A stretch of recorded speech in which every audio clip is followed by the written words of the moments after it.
Ladies and gentlemen, thank you again so much for listening to another episode of Let's Talk 20's. For episode 7, I have my good friend Steven, and we kind of dive into relationships and how they change over time. And we broke it down into categories with parents, friends, and significant others. If you guys enjoy the podcast, please comment future topics you want to listen to. And if you'd like to be on an episode, please DM me on Snapchat or Instagram. And let me know if you want to be on one. Share this with your friends, and hopefully you guys enjoy this episode. And without further ado, let's get into it. Ladies and gentlemen, welcome back to another episode of Let's Talk 20's. Episode 7 here. We are trying to be a little more consistent with uploading. Unfortunately, I decided to get COVID, and that's why it's been a little bit delayed since my last upload. But I am here with a great friend of mine from Georgia. I'm with my friend Steven. Steven, what's up, man? Hey, Tanner. Thanks for having me on, man. Absolutely, my man. What have you been up to? What's going on with you? What is going on with me? Just general adulting stuff, all that fun stuff. Work and paying rent and, all that really riveting, exciting, juicy stuff. Juicy stuff. Yeah, where you at right now? So I guess recently, time kind of flies, but I guess 6 months ago, I finally got my own apartment in Alpharetta. I'd been living with my parents in Canton, Georgia, after I graduated for a couple of years to save up some money. So I'm finally doing my own thing. I do have a roommate, which just happens to be my brother as well. So I guess he's my brother first, and then my roommate second. Nice. But nice. So yeah, I've been doing my own thing for a little while now, getting my feet wet, and just living the life. Yeah, how's that? How's having your own place from out of college versus in college with your roommates? How has that been different or similar for you? Oh, it's so different. I mean, I guess firstly, it's just like, I don't know, I grew up with my brother. We lived together, for so long. And so like, I guess living under the same roof, we have the same living habits, that sort of thing. So it's like been really easy. Whereas like with college roommates, they grew up in different environments. And so, there's a little bit of butting heads and, ditches in the sink, the habits, that Yeah. people don't necessarily share that made it a little more difficult. So it's been great, honestly. Well, that's awesome, man. That is awesome. Go ahead and tell people how we met and our relationship over the years and all that good stuff. Yeah, definitely. So we met in high school. I mean, you were in the band, and I had a lot of friends who were in the band, even though I wasn't in the band myself. It was kind of a by proxy thing. Like a bunch of my friends were in it. So I guess we became acquainted more so just through them. I would hang out with them, and you would be there. And I took note. I'm like, okay, this guy seems pretty cool. He seems pretty chill. And then I think just from there, we started hanging out at more gatherings, that sort of thing. Got to talking, and just I think we got along really well, and just for lack of a better word, we vibed, all that. Yes, and sir. then obviously for college, we went our separate ways. You went to Auburn and I went to Georgia, but there were still a couple times where you came down to Athens and visited, which were really nice. Oh my God. Great times. Oh my God. What's funny is that Connor and I will pretty much every time we catch up, if it has been a while since we talked, we'll catch up on the phone, and we always somehow get to that one night when we all came to UGA, and David came to your apartment and crashed at your place, and Connor and I stayed out later, but you fell asleep before Connor and I were able to get back. So Connor and I decided to try to sleep in my car, even though we were wasted. And yeah, it was probably the worst night of my life, but hilarious looking back on it. It was so bad. And we were soaking wet too, because we jumped in a fountain downtown. So we're soaking wet, and it was just, yeah. That's okay. What they say, the bad days make the best stories later on, right? Yeah, it's funny looking back, but in the moment it was hell. So for the topic today, Stephen, what are we discussing? So we're discussing relationships, and I don't mean just in terms of significant others, which I mean that's part of it, but also, your authoritative relationships. At least growing up with your parents, with your teachers, I guess, or now coming into your bosses, and then as well as like general friendships and that sort of thing. How the how your 20s uh, takes these things and it really throws them into a whirlwind, and you're kind of trying to figure everything out as you go along, and it can be crazy. But yeah, just relationships overarching. We're going to Yeah. tackle the entire topic of relationships today in this one podcast. Buckle Wow. up. That is woohoo! You heard it here, folks. Powerful words by our guest Steven here. But yeah, you said it perfectly. It is a whirlwind because you have your parents, for example, who obviously are up until your adulthood kind of, I don't want to say in control of what you do, but pretty much, and they have a watchful eye over you. They want what's best for you. And then as you get older and you become your own adult, they kind of have to take a step back and realize that you're making your own decisions for yourself, and for good or better, or for better or worse, I mean. And then with your friends, it's like a respect and hierarchy thing with all these different kinds of relationships. They kind of get thrown around. Then you have your bosses and adult jobs and this and that. So yeah, I completely agree with you on that statement. Um, but let's go and hop into it, Stephen. Question number one, in regards to parents, in a general way, how did your relationship change with your parents over these last few years? Yeah, so I wouldn't say that I have overbearing parents. Like, definitely, they cared and they definitely, wanted to be the best influences that they could. And they tried to keep me out of trouble. More so they cared, which I can look back on now. And maybe at the time in high school, I was always, like, why are they so overbearing? Whatever. I don't think they were hard on me. I think it's just a timing thing. But I guess now that I've graduated college, now that I have my own income, I'm paying for my own place. I'm paying rent. Um, it's just it's different. It's not necessarily any better or any worse. I think there's good and there's bad to everything. On one hand, it's they're not taking care of me. They're not you know necessarily they're there if I need it. But I think there's a lot of things too that they're going to say. You need to figure this out on your own and kind of you know you become your own person, do that. So that part's a little bit harder. But then, of course, there's it's not necessarily I don't feel like they're controlling my life anymore. I'm making my own decisions, and I can still go over there and talk to them. And it's not like are you keeping your grades up, that sort of thing. It's just how have you been?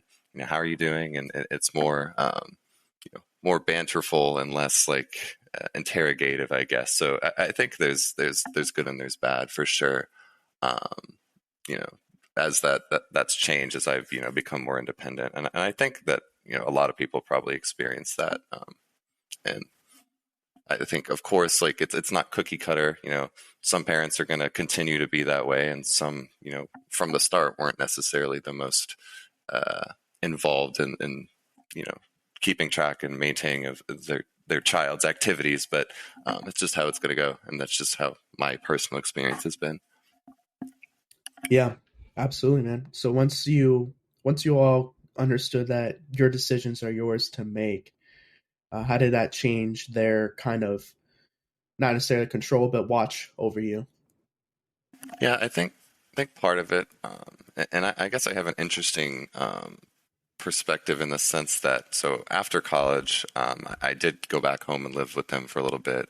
Obviously, I guess at that point I was 20 years old, and I lived there until I was I guess till I was 22 or 23. I'm trying to think about the math right now, but anyway, that's not important. So there was a little bit of an in between where I was still living under their roof, and I still had to respect their boundaries, respect their rules, but there wasn't necessarily like, okay, you need to be back by 10 o'clock curfew. It's, if you come in late, make sure you lock the door and, try not to wake us up kind of thing.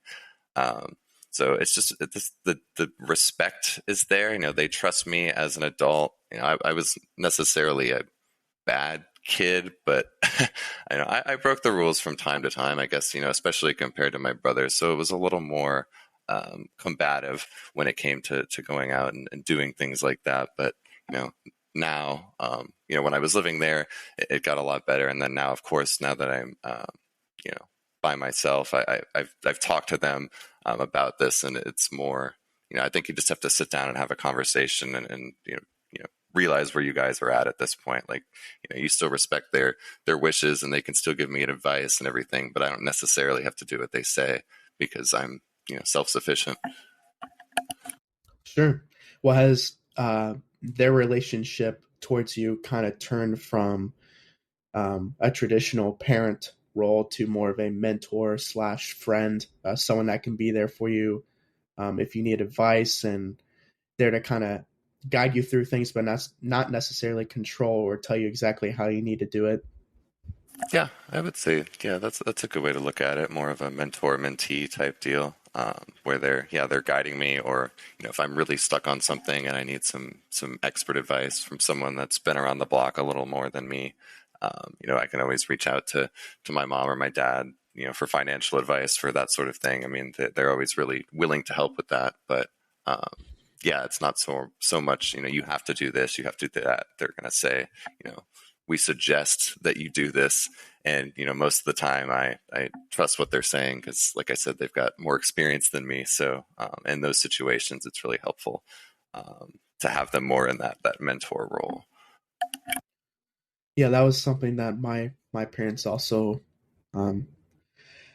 my parents also took that role as well. That transition, obviously, it wasn't from point A to point B. It was kind of a transition to that mentoree kind of relationship. But once we've been at that point, a lot of the things that traditionally maybe cause tension or things that um, we didn't necessarily see eye to eye on dissipated, or at least weren't as detrimental when it was brought up and all that. And I think it's really important that for at least for my relationship with my parents, it really helped to kind of have the same, if not even more, respect for my parents as I've gotten older because they're not controlling. They let me make my decisions, but if I need their help or guidance or anything like that, they're more than willing to help me out. So cool. What changes did you notice you made for your relationship with your parents?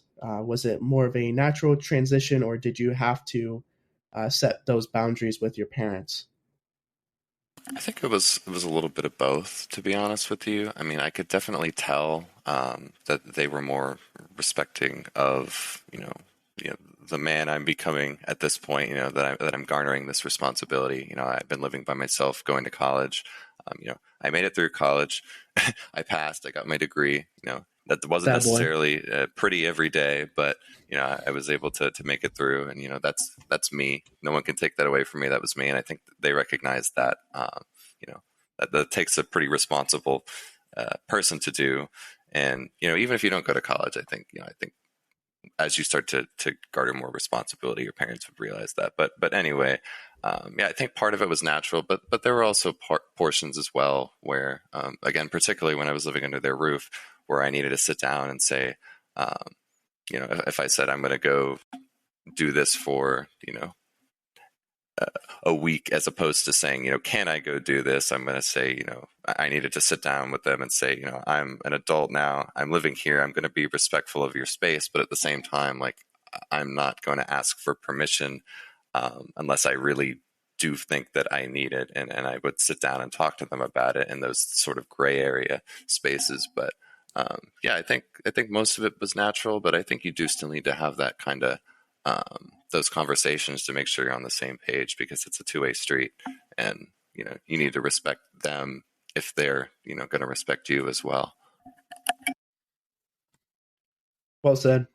Yeah, those the gray areas. That's funny. You said you didn't need their permission, but if you felt like it was necessary, you would ask them. Because I definitely at times did not ask for permission when I probably should have. But all right, this is a tough question, kind of, sort of. For those who may not have the best relationship with their parents but want to become closer to them. What advice would you give? Hmm. That's tough. I don't think, I mean, I guess And I've there's not a had, correct answer, you know? I mean, there's yeah, yeah, for sure. I think there's been times in my life where, you know, I feel like I've always had a good relationship with them. They've always, we've always loved each other. It's always been great, of course. But there's always those moments of strain or, adversity, if you will. So in those kinds of moments where, maybe I did something reckless or, I betrayed their trust a little. I lied to them to go, hang out with this person, do something like that.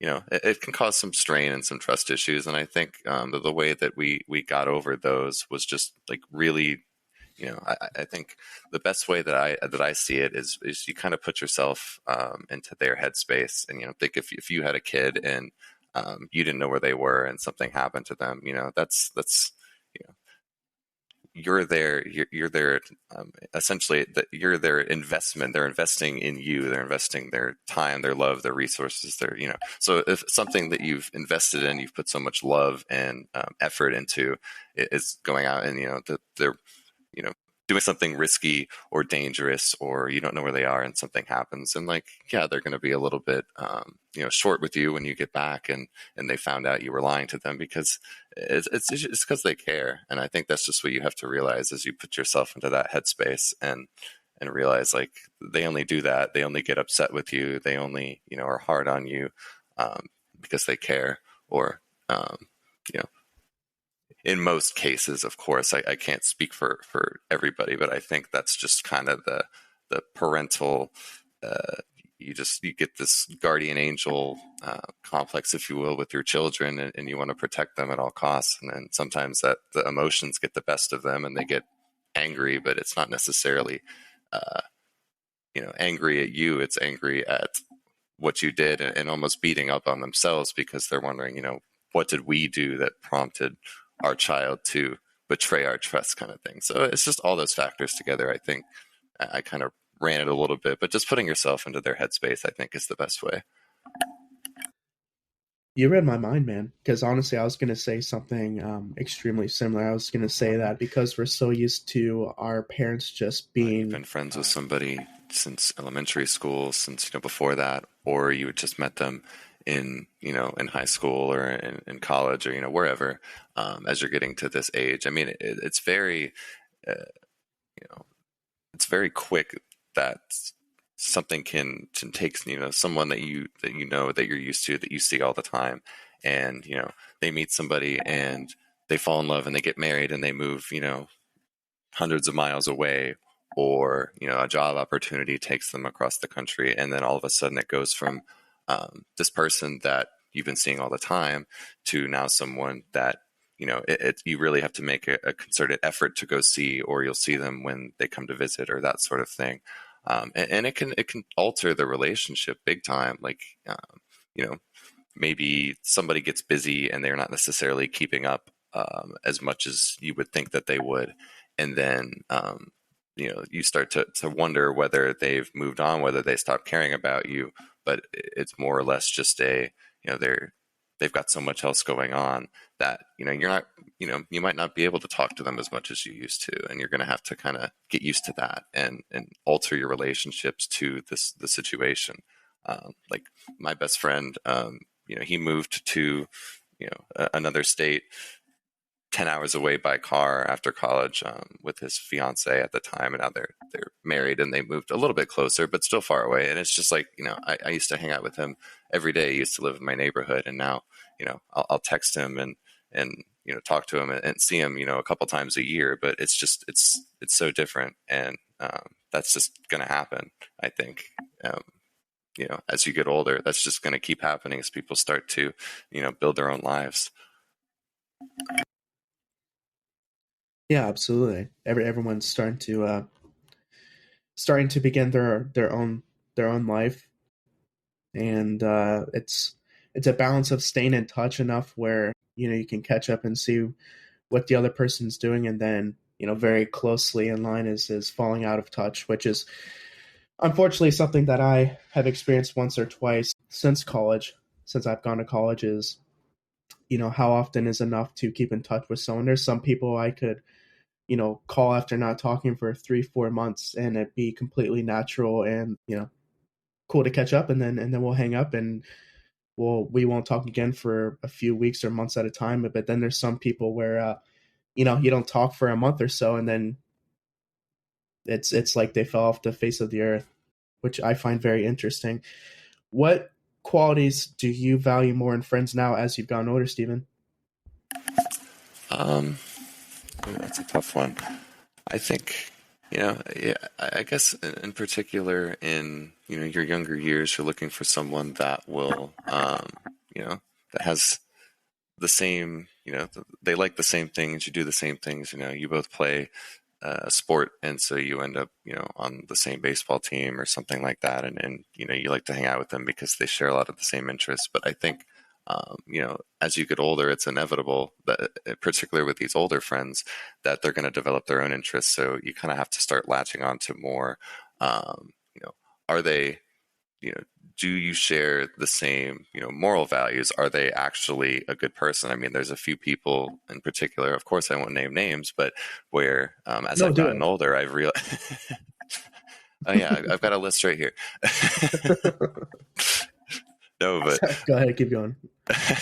no, but I mean, you just realize that their path, the path that they're going down, the decisions they're making, the things they're doing, aren't the things you want to be surrounding yourself or your, future family with, or that sort of thing. So it can be tough because you could have had a lot of good times with this person, but it might be necessary to, keep in less contact, or lose contact altogether, because they have these, overarching, traits that you find, that you don't want to put yourself around. And I'm not talking about like, political views, that sort of thing. I think, people can get along, with having different views on, certain things. It's just those general, moral values, I think, is the biggest thing.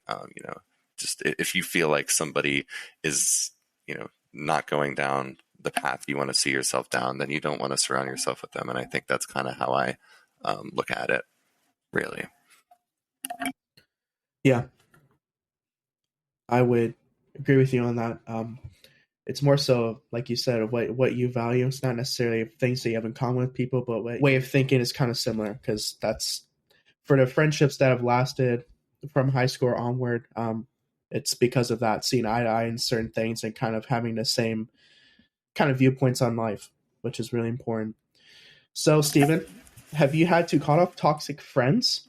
And then how do you go about doing so for someone who needs to do that right now?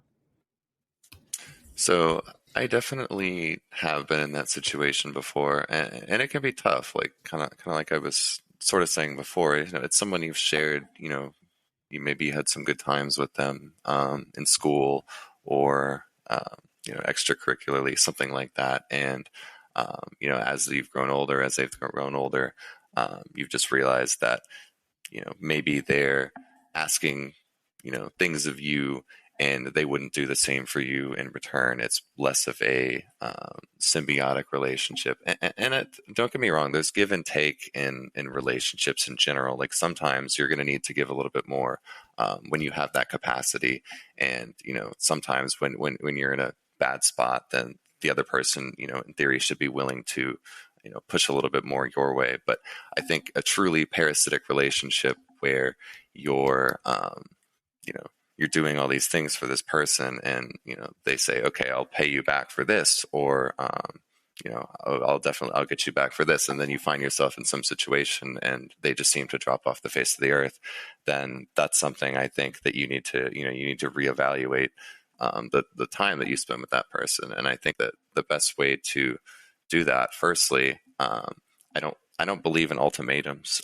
I don't think you should say you need to change or else, because I don't particularly think that works. I think you need to sit down with them, firstly, and tell them how you feel, and, why the things that they're doing make you upset, and really let them know, because sometimes they might just truly not understand or get it. But if you have that conversation with them once, maybe twice, and it gets better for a while and then it goes back and you fall back into the same habits, then maybe it's time to just, when that person reaches out to you, as much as it can be difficult, not respond to them, or even block them in some cases, because it just doesn't seem like that person wants to put in the same effort that you're putting in. And it can be tough, but that's what you have, hopefully your other support system for, to at that point talk to them about it. And even though there's a little bit of a hole in your life where that person was filling, you should have your other support system could hopefully help fill that hole by just kind of talking it through with them. And eventually that person becomes an afterthought, at least in my experience. But I don't know about you, but and when that has happened, it's I don't really think about these people that much anymore, and honestly it's kind of freeing. Yeah, I would say the same thing. Once you cut them off, because it's honestly more draining and more energy consuming by trying to keep that relationship alive versus just cutting them off. Or maybe you stop trying to reach out to them so much and then you realize, oh, they haven't texted me in a few weeks. That proves how much they think about me. So at least I'm not like I purposely test people, but if I realize that I'm putting way more effort and I don't necessarily have the closest relationship with them to start, um and then they don't reach out to me, why am I still friends with you if you don't truly care about me?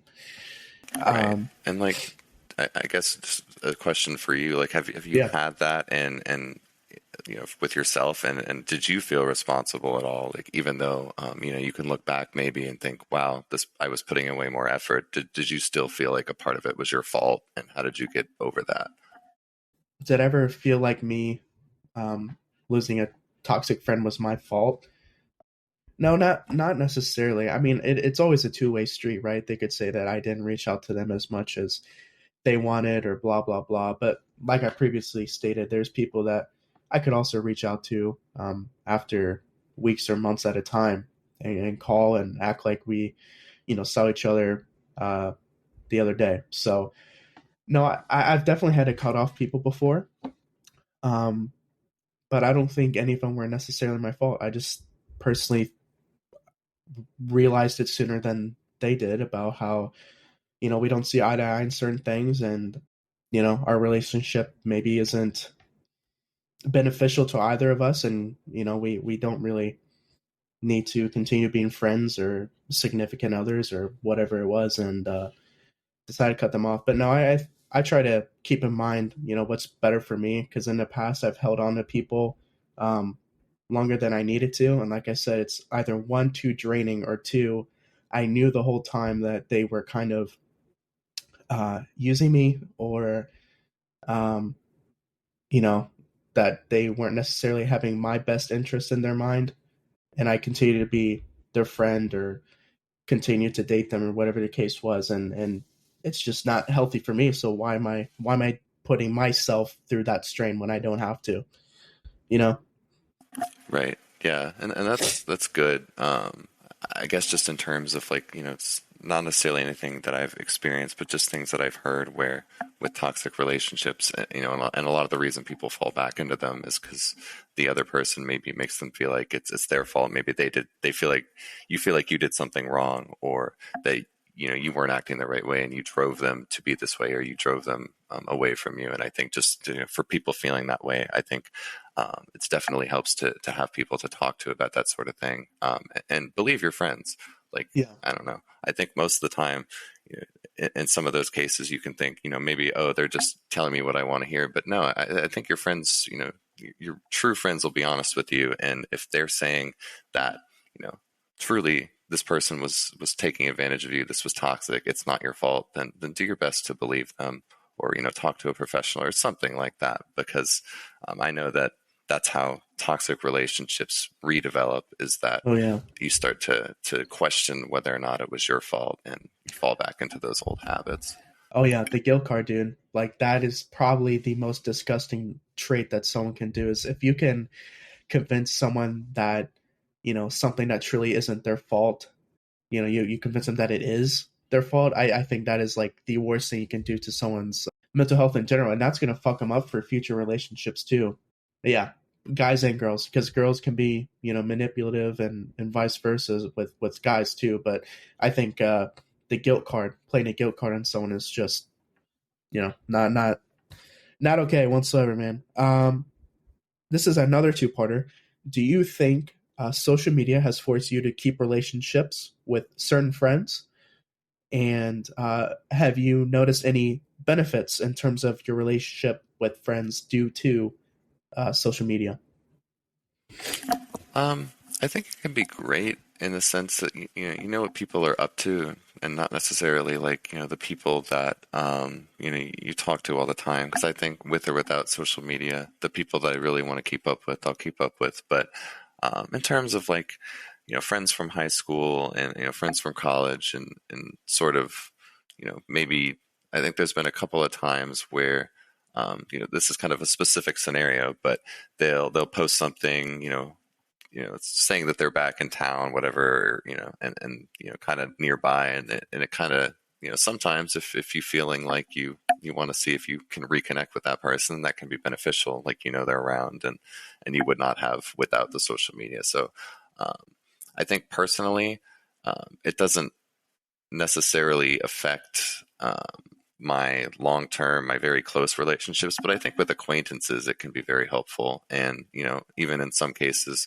turning those, used to be acquaintances now into, closer friends. So I think it has, it can have positive and it can have negative impacts. I think it just depends on how you look at it. Because I guess negatively speaking, if you're now, seeing these people, all of these people you used to know, excuse me, and they're all getting married. They all have these perfect looking lives, and you're feeling like if you're not necessarily in that situation, you're questioning whether or not you know are in the right place in your life. I think comparing yourself is very bad in that regard with those relationships, but I think it can also be helpful in rekindling them. So I think you just have to be like with everything, careful about how much you use it for that sort of thing, and how much you read into what you're seeing, because with social media, it's people will let you see what they want you to see a lot of the time. It's not going to be the nitty gritty details, the dirt, all that stuff. So you need to be tread carefully, I think, but also yeah, I think it's good to utilize sometimes. I would say you hit the nail on the head, my brother. Um, and then there's sometimes where I'm scrolling on Instagram. Is probably it is the social media that I use the most, and I'll come across someone's picture. I'm like, I haven't talked to this person in XYZ. So much time has passed since the last time I reached out to them. Why am I still following them on social media? But you're right. It's definitely good to kind of like keep tabs with people that you are acquaintances with. 100%. What lessons have you learned about friendships and your relationship with friends since, let's say, since high school, your early adulthood? Um, Lessons. I guess it's definitely like with everything. I think you get into it what you put out of it. Or excuse me, I think I said that wrong. You get out of it what you put into it. You know what I meant. Um, Yeah. but I mean, if you're not investing time and effort, compassion, love, whatever, into any friendship, or any relationship in general, then that's not what you should be expecting to get out of it either. If you don't keep up with somebody, if you don't make them feel like you're still invested in their lives, then what reason did they have to be invested in yours? So I think, like everything, relationships need to be maintained, and it can vary.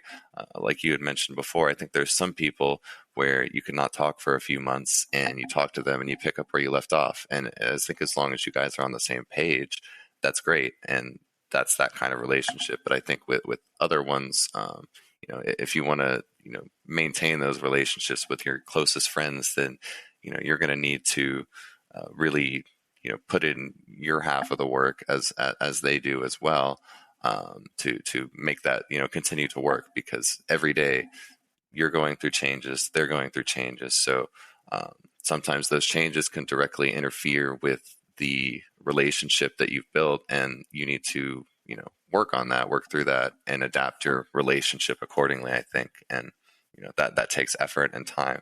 And if you don't put that in, then, um, you know, you're not going to get out of it what you know, what you haven't put in, I guess. Yeah, if I can add to that too, I would say also something that I learned, or started learning towards the end of high school too, is that realizing that not everyone has the same habits and kind of values I do, but that doesn't make them less of a friend or less of a person as me.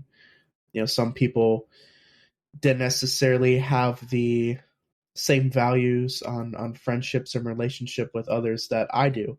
And just because that's the case, or we may not see eye to eye on a thing or two, doesn't mean that the whole friendship needs to go out the door.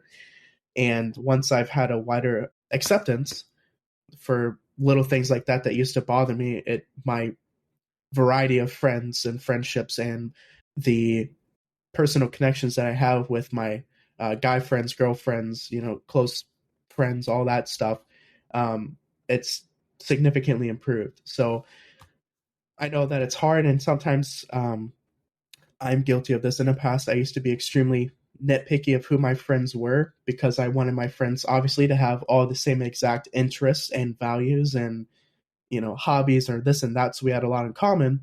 But as I've gotten older, it's not necessarily maybe what you have in common with your friends, but it can be more so of the values or the personality traits, because that's who a person is. Hobbies, you can drop hobbies or lose interest in something over time, but your personality and what you value is your core of who you are. So once you come to realize that some people are just different than you, but that doesn't mean that you can't be friends with them. Would you agree with that, Stephen? Yeah, right on. I think you hit the nail on the head. I think I mean, definitely surround yourself with a variety of people with a variety of interests. I think as long as they're good people, because I mean, personally, I'm somebody that likes to try everything. So it's nice when I meet people that have these different perspectives and do these different things, and they're like, hey, you know, I guess just spitballing off the top of my head, like, would you like to try disc golfing with me sometime? And like, I was like, what is that? And I learned that, and now that's something that I do all the time. And it's Do just you? like, yeah, it is. And it's like something I never would have, even thought of if I didn't have a friend that had a different, that's not a sport that I grew up playing. But, Right. I think having friends with well-rounded backgrounds and different interests is a good thing. I think it encourages you to try new things and put yourself out there. Yeah. And then also that can transition to viewpoints too. It can help. Not saying that you are wrong or that your viewpoints are wrong, but having friends that maybe have different viewpoints on certain things, or when they're giving you advice or telling you things that you didn't necessarily consider, and you're like, huh, I never thought of it like that. Those are the kind of friends that can really help you grow as a person as well. Which your best and closest friends, that's kind of, at least for me, like the foundation of it is us growing up together and kind of supporting each other through good and bad, and having someone with a different viewpoint and all that can really help you kind of become a more rounded person in general. For sure. Yeah, I mean that's kind of the way I think about it is like, I think people should use their activities and their interests to um, you know, put themselves out there to expose themselves to new people, but not necessarily use those same criteria to determine whether or not you're going to, be good friends, remain friends with them. I think it's a good way to meet people, but, Right. stay open-minded as well, for sure. Absolutely, man. Well, that's actually a good transition to this next question here is how have your good friends helped you through your adulthood up to this point?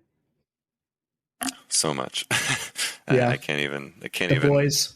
describe it. Yeah, the boys, I mean, the the girls that are friends, the girls that were girlfriends. I mean, everybody. I think everybody that I've interacted with, that I've ever had a relationship with, impact your life in some way. And I think obviously to different extents, but with my friends in particular, your peers are oftentimes going through the same or similar experiences as you, or have been in the past. And it's always really nice to have that added perspective, whether it's a misery loves company sort of thing with the, oh wow, this exam is really hard, but my friend's also going through it. We can help each other study versus I got uh, I don't know. I'm just, this isn't a real scenario, but there's like like a rental insurance related question, and like, oh, I've never had a rental car, but I know my friend did. Let me ask about them. Or I have this friend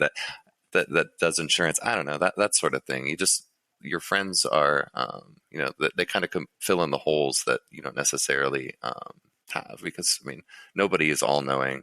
And I think even collectively, every person in the world, of course, we wouldn't know everything, but it's nice to have all those different, your friends and perspectives to just give you advice, and also just be a shoulder when you need it.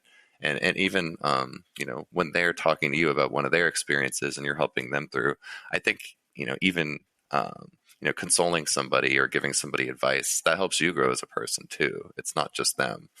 You feel more, you feel comfortable giving them that advice. And, as you're kind of talking it through with them, you might realize some things about yourself as well. So, I think just making sure that you, I guess you use your wide variety of support, and you utilize them, and you talk to different people about things. Not necessarily get the same perspectives on everything, and that's helped me through a lot of adversity. Is that I have a pretty. I think I'm lucky that I have a wide, diverse group of friends that I can talk to about things. Great points, Stephen. Great points, my man. Um, well, that sums up the friend category. Surely there's nothing else that needs to be talked about with friendships, right? Nope, that's everything that's ever happened to anybody. We summed it up. Oh, great! Glad we're in agreement here. Moving on to relationships with significant others, something that I know a hunk like you knows all about here. Um, so, Stephen, how has your relationship with significant others changed from, let's say, your relationships that you would have in high school versus if you were dating someone now or are dating someone now? How has that changed for you? Yeah, I mean, I think first of all, I'll put this. This is my disclaimer on everything I say. I'll say it a million times. You know, everybody's different. Everybody's going to have different perspectives, experiences, etc. Like no one person's the same, and that's the beauty of it. Yep. But with me personally, my high school relationships, that's all they were high school relationships. I know people are high school sweethearts, and things even before that. I think that's just something though, if you're with that person, and you would know. I did not have that experience. So with my relationships in high school, I was just trying to learn more about myself. Of course, treat them well, and understand what I liked and what I wanted to get out of a relationship. And I guess in college, that sort of transitioned more to, I guess, in that headspace, I was thinking, more serious, more long term. And at the end of the day, that's not what happened. But I had a couple relationships in college, and one that was pretty serious. And I learned the most about myself, I think, from that one. Of course, it was the longest, and I got pretty emotionally invested, and that at that point, in my life, I was ready to, consider starting to talk about like the future. But I guess as the future rolled around, as we got closer to that point, I realized that personally, I'm not ready for that, and I don't think she was either. And so now, for the past couple of years, I've been riding solo, and just something that I've never tried before. I've been, dating. I've used the apps a little bit, and just generally meeting people. And I think at this point in my life, that's the place where I want to be at, where I'm just keeping my mind open, and I'm not thinking about the future. I'm thinking about the present, and it's going to be different for everybody.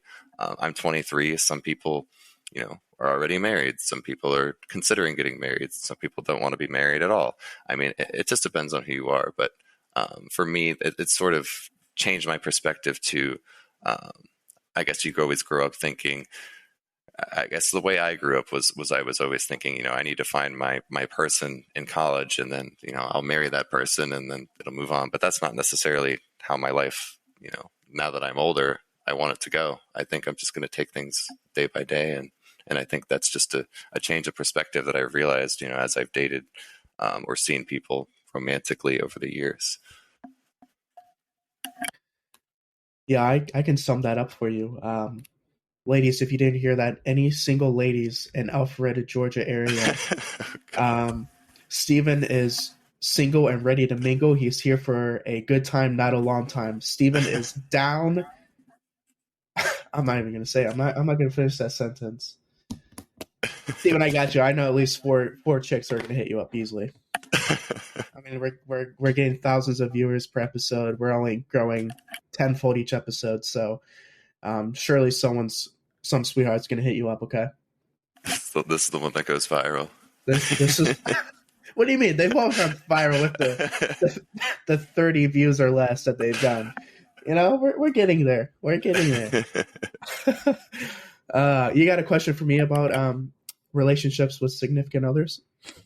Yeah, I think you have a different perspective to offer because you've been with your girlfriend for quite a long time, and I think in a lot of different environments, since in college and now now that you've graduated and moved around, and I think Yeah. I guess just how has that affected your relationship with her, and what kind of hardships has it brought, and what things has it made easier, that you've gone through all these different environments, I guess. That's a very good question. I would say while we were long distance, 8 hours or so from Alabama to Eastern Kentucky, it was definitely tough. She didn't have a car at the time, actually, so it would always be me driving up to meet her, which at times put strain on me because it was starting to get frustrating of me always going to her and all that. And I know she couldn't necessarily, get a car right there in that second, but it was starting to put a little strain on our relationship. But as time passed, there would be periods of, I know off the top of my head, one time it was 2.5 months where we didn't see each other, which is an extremely long time, at least for me, to not see her. So it came to where when we were together, the time that we had was more so quality time and just being each other's presence and being in the moment. Um, where I think a lot of relationships that see each other every day, that special moment you have with your partner kind of loses its touch over time because you're so used to being around each other. But that quality of Cam's and I relationship has continued to now where she's currently back home and I'm at my mom's, to where we're only 10 minutes away from each other. But every time we see each other, it's still that same um, love and sense of, spending every second together um, with the most potential that we can, with not worrying about the next time we're going to see each other and is it going to be 2 months, but still having that quality time, you know, just being in the moment, I think has really helped our relationship. So I would say that's kind of what the whole long distance has done for us. It's helped us appreciate the time that we are together. And yeah, I would just sum it up there. I could rant about that for a while, but Yeah, I bet it sounds like it's going great, and I love that for y'all. That's amazing. I But kind of like her, not really, but going.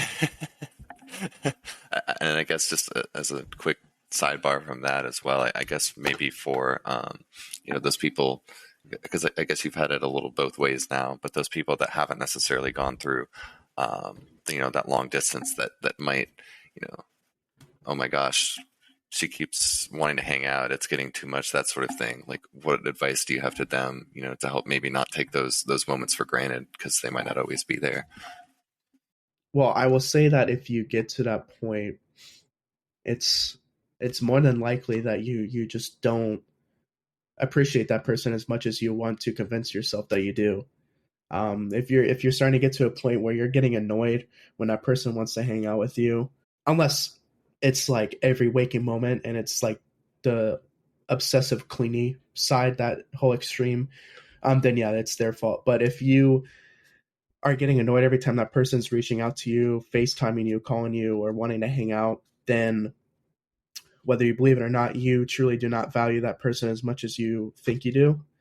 So you kind of need to reevaluate your motives with that person, I would say.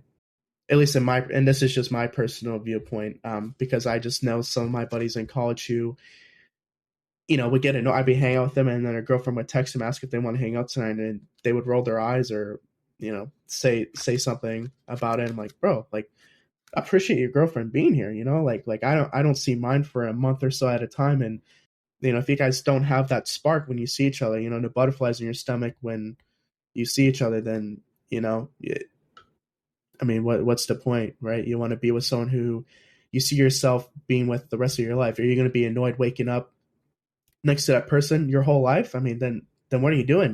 That doesn't sound too healthy to me. Yeah, So definitely. that's my answer. I don't know. Maybe No, that's too brutal, but no, I like that answer. I think it's honest, and I mean, from you, that's who's had it both ways. Like, I think you would understand well, so that's why I kind of brought it up. yeah. But I'm also too blunt. You got to understand where what I've been told. Sometimes I say things people don't want to hear, but that's my answer. And it's my podcast, so suck it. What he says is law. There's no That's other right. answer. That's right. It's universal too. It's universal. Oh God. All right, Steven. Next question. With relationship with significant others, what has been the biggest obstacle in terms of self improvement that you've had to make since any of your relationships from early adulthood on? Wow, that's a hard hitter. Um, Yeah. Well, because I I mean, mean, now you're perfect, obviously, because oh I yeah, mean, we totally. just know. But in the past, when you weren't perfect, Yeah, I think my journey for self improvement, and I think you know, in my opinion, I don't think that journey should ever end. From the moment you open your eyes the first time to the moment you close them for the last time. I think you should always be striving, to better yourself because you're the only person that can control you, and you make the final say for things for yourself. So um, I guess just in terms of relationships, maybe I guess opening myself up, letting myself be vulnerable. I think that's probably a pretty basic answer, but I think a lot of people will resonate with it as well. It's hard that especially if you're new to dating and to relationships. It's hard to share everything about yourself with one person, and I don't think you have to necessarily um, share everything right away. I think those things happen over time organically. But I guess at least in terms of the people who are thinking about marriage and things one day, I think the important things about yourself you need to be able to share. And I think at least for me personally, it's in my past relationships, I haven't necessarily um, you know given all of that, and I think that's what helped me realize like I'm not ready to be married yet. I might not be ready to be married for 10 years, and I might not get married ever. I don't know. I haven't gotten that far yet, and I think that's okay. But I guess just in terms of actual serious relationships as opposed to casual dating, that sort of thing, you have to really be willing to meet the other person somewhere and give them something to work with, and that's something that I've been working on.